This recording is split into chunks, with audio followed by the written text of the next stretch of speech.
Hello class 10 था नए students. दोस्तों कैसे हैं आप लोग। दोस्तों फाइनली जो आप लोगों को एक इंतज़ार था वो मैंने पूरा किया।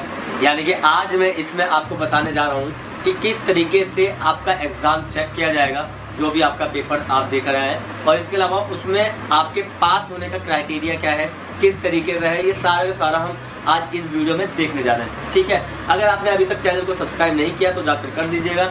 जितनी भी अपडेट होगी आपके नए उससे रिगार्डिंग या फिर CBSE से रिगार्डिंग सारी चीज़ों का जो समाधान है वो आपको यहीं पे देखने को मिलेगा। ठीक है, इसके अलावा आप हमारा टेलीग्राम ग्रुप भी ज्वाइन कर सकते हैं। ठीक, चलिए सो स्टार्ट करते हैं। तो गाइज ये वीडियो जो है वो क्लास 12th और 10th दोनों के लिए, और क्लास 12th और 10th को ये चीज़ याद रखनी पड़ेगी कि आपका जो एग्जाम है ना वो थ्योरी बेस पे होता है, प्लस में TMA होता है और प्लस में प्रैक्टिकल होता है। ठीक है, तो आप देखिए सेकंड स्लाइड में आप 12th वाले जो है वो TMA मार्क्स उनके अलग होते हैं, इसके अलावा प्रैक्टिकल मार्क्स अलग होते हैं और थ्योरी मार्क्स अलग होते हैं। ठीक है, कुछ सब्जेक्ट है जिसमें प्रैक्टिकल होता है, कुछ सब्जेक्ट में नहीं होता है, इसके बारे में हम आगे डिस्कस करेंगे। ठीक है, और सेम क्लास 10th के लिए भी है।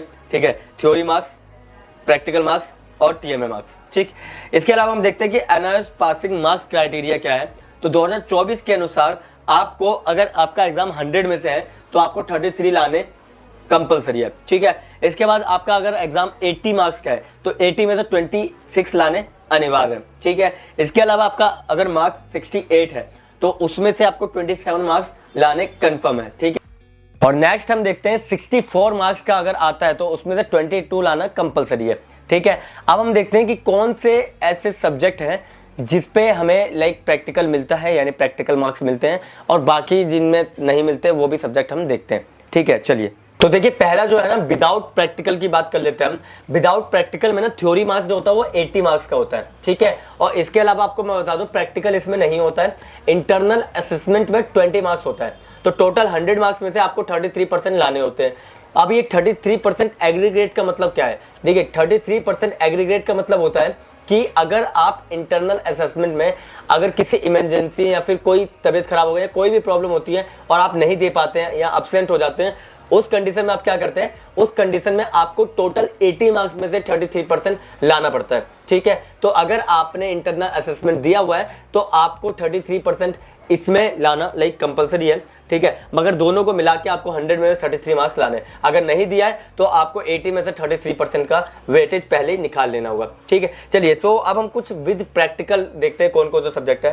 पहला है physics, chemistry, biology, geography, environmental science, mass communication, home science, और आपका लाइब्रेरी साइंस होता है, इंफॉर्मेशन टेक्नोलॉजी जो साइंस था वो होता है, और इसके अलावा अदर प्रैक्टिकल सब्जेक्ट्स भी होते हैं, मगर आपके पास जो है मैंने वो आपको बता दिए। ठीक है, इसमें आपने देखा होगा इसमें कि 64 मार्क्स का थ्योरी होता है और उसमें से आपको 27 मार्क्स लाने, यानी कि जो भी आपका 64 मार्क्स का था ना उसमें आपको 27 मार्क्स लाने हैं। और इसके अलावा आप लोगों को टोटल जो है वो 100 बनेगा। 100 कैसे बनेगा? देखिए 20 मार्क्स प्रैक्टिकल, 64 मार्क्स आपका थ्योरी, और जो बचा 16 मार्क्स वो आपका इंटरनल असेसमेंट हो जाता है। ठीक है, तो टोटल 100% होता है, और इस तरीके से आप क्या कर सकते हैं, आप 33% ला सकते हैं। तो देखिए इन सब्जेक्ट पे पास होना ना आसान हो जाता है, क्योंकि इसमें काफ़ी वेटेज जो होता है ना आपके इंटरनल असेसमेंट में हो जाता है, और जो थोड़ा बहुत वेटेज होता है ना वो प्रैक्टिकल मार्क्स में भी हो जाता है। क्लियर, समझ में आ गया? तो अगर आप एब्सेंट भी होते हैं, मगर एक चीज़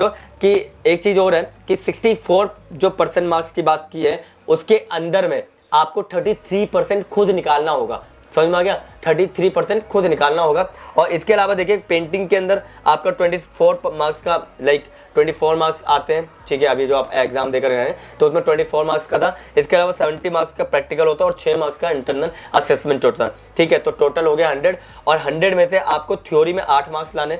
देख लीजिए कितना आसान है, 24 में से 8 मार्क्स लाने थ्योरी में आपको। इसके अलावा आपको 23 मार्क्स लाने प्रैक्टिकल में 70 में से, और इसके अलावा आपको 6 मार्क्स में से 6 मार्क्स लेकर आए या फिर एब्सेंट है तो भी आपको 33% लाना पड़ेगा। क्लियर, डाटा एंट्री ऑपरेशन में भी सेम है। 32 मार्क्स का आपका पेपर आया, 60 मार्क्स का आपका वो होता है प्रैक्टिकल, और इसके अलावा 8 मार्क्स का आपका क्या होता है, इंटरनल असेसमेंट। ठीक है, तो इसमें भी सेम वही चीज़ है, अगर आप एब्सेंट होते तो कोई बात नहीं, मगर आपको 33% लाना पड़ेगा।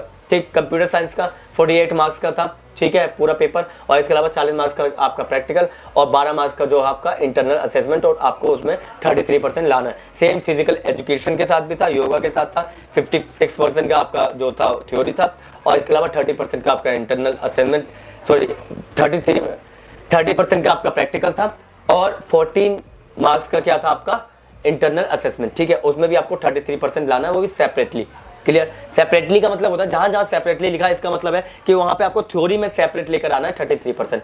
क्लियर? समझ में आ गया ये? चलिए सो आगे देखते हैं। तो दोस्तों उम्मीद करता हूं आपको ये पूरा का पूरा चार्ट समझ में आ गया होगा, और अगर आपको नहीं समझ में आया कोई बात नहीं, आप इस वीडियो को देखकर उसके बाद टेलीग्राम ग्रुप से ये चार्ट ले सकते हैं और इसमें से आपको पता चल जाएगा कि किस तरीके से आपके एग्जाम में मार्क्स आ सकते हैं। ठीक है, इसके अलावा कई बच्चों का क्वेश्चन था कि सर सीबीएसई से ज़्यादा टफ चेकिंग होती है क्या हमारे में? जी नहीं, आपके में जो चेकिंग है ना लीनियंसी बढ़ती जाती है। अगर आप 99% कर रहे हैं, 95% कर रहे हैं, तो ऑब्वियस सी बात है उनको टफ चेकिंग करनी पड़ेगी। अगर आप पास हो रहे हैं या फिर आपके थोड़े कम मार्क्स आ रहे हैं ना, तो आपको लाइक ग्रेस मार्क्स दे दिए जाते हैं। जी हाँ, आपको एनआईओएस एग्जाम में ग्रेस मार्क्स दिए जाते हैं अगर आप फेल हो रहे हो तो। ठीक है, वैसे आपका वेटेज जो है ना एनआईओएस का पास होने का ज़्यादा चांस होता है। ठीक है, एक तो बच्चे ज़्यादा पढ़ाई भी नहीं करते, आप भी जानते हैं एनआईओएस के बच्चे जो है ना वो कम पढ़ाई कर पाते हैं क्योंकि रेगुलर स्कूलों में नहीं जा पाते, जिसके कारण क्या होता है कि जो टीचर्स चेकिंग कर रहे हैं ना तो उनके माइंड में ये चीज़ रहती है कि बच्चा अगर रेगुलर नहीं जा रहा तो उसको थोड़ा लीनियंसी बढ़ती जाए।